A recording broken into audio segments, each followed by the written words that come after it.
morning. Yours truly, Professor Dolphy Gilpin here, and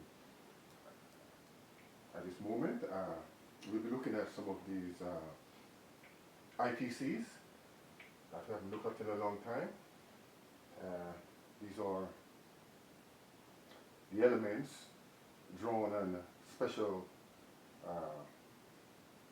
bedside lamps, or I call it macro LEDs, macro light emitting diodes, or bedside lamps.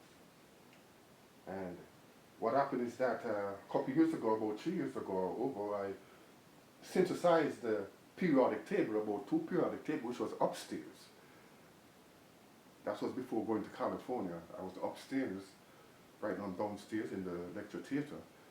And they are on YouTube already, these periodic tables with the elements. And now here I am with some components with the electronic, I call it, periodic table. So let's look at this. This one is with the element, make it here.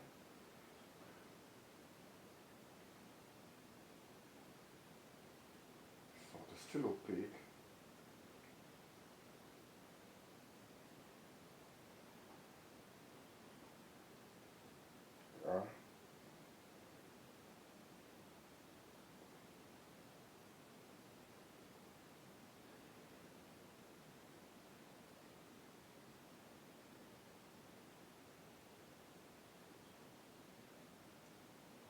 It's got nitrogen 714.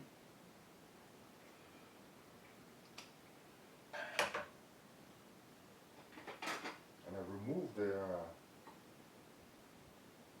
contacts from them was to make transportation more easier. This is some, let's see if I can pick up any with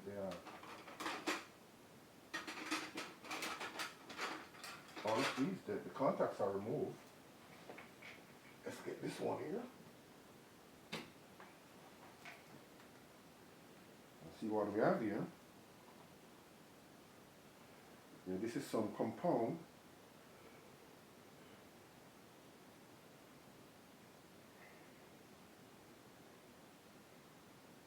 The lighting effect here is not too good, and the illumination here is not too good as well.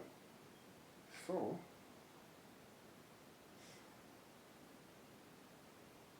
insufficient lighting.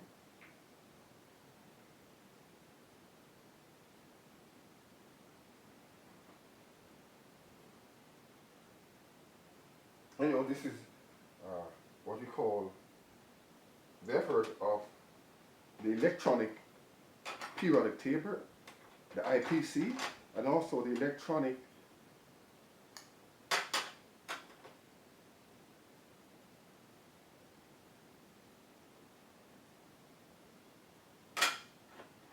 pharmacology, prescription drugs and non-prescription drugs.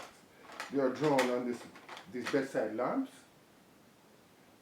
looking like slides here, macro slides, but they contain drawings, architecture of various compounds and drugs, vinblastine, vincristine, solutions for COPD,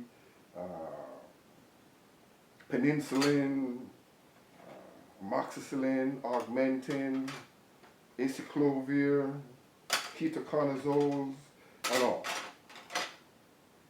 A whole bunch of them, and we have left back samples at various places. I remember leaving a lot of samples over at the Chancellor Hotel in San Francisco. I just leave back some of these samples. But I sit down impatient and drew them on these bedside lamps, or macro light emitting diodes, as I would so call them. And they're here, but they're not too visible at this moment, because I've removed the contacts in order to enlighten the burden while traveling. I don't like to travel with a lot of weight, and just removing so many of the contacts, which will be like this part of it that plugs into here. Here we go. I've removed it from all these just to facilitate traveling. you know. So here we are with the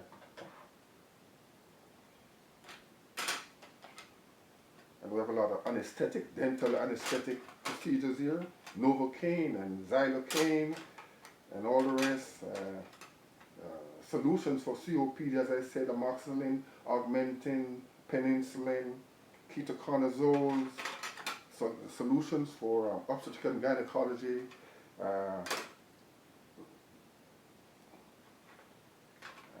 solutions for female abnormalities and various, after you get that pap smear and then you come up with all those little yeast infection and STDs and all of that. We got all of these drawn in these macro slides, illuminated slides.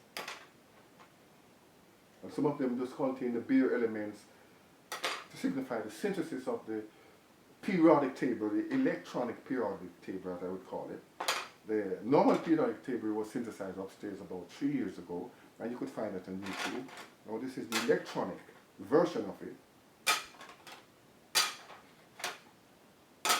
And so this will be, for example, I take up this one, and this looks like potassium, K. And if it's indeed it is, then K, potassium would be what?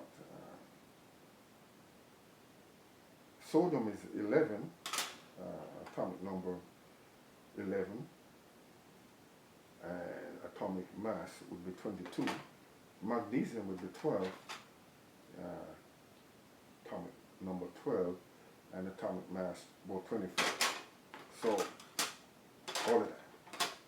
So all of these now are prescription drugs, the architecture drawn on IPCs, and also the electronic periodic tables. We'll take a more detailed look at these at another time when our lightning is more visible and we could be able to see these more clearly, what's happening here. Right now only me, I alone can sort of see what is happening here, and I wish the viewers to see it. Even with this illumination here, it's still a bit opaque and not too visible for the camera. Yes, Professor Dolphy Gilpin displaying the electronic periodic table and the synthesis of various prescription and non-prescription drugs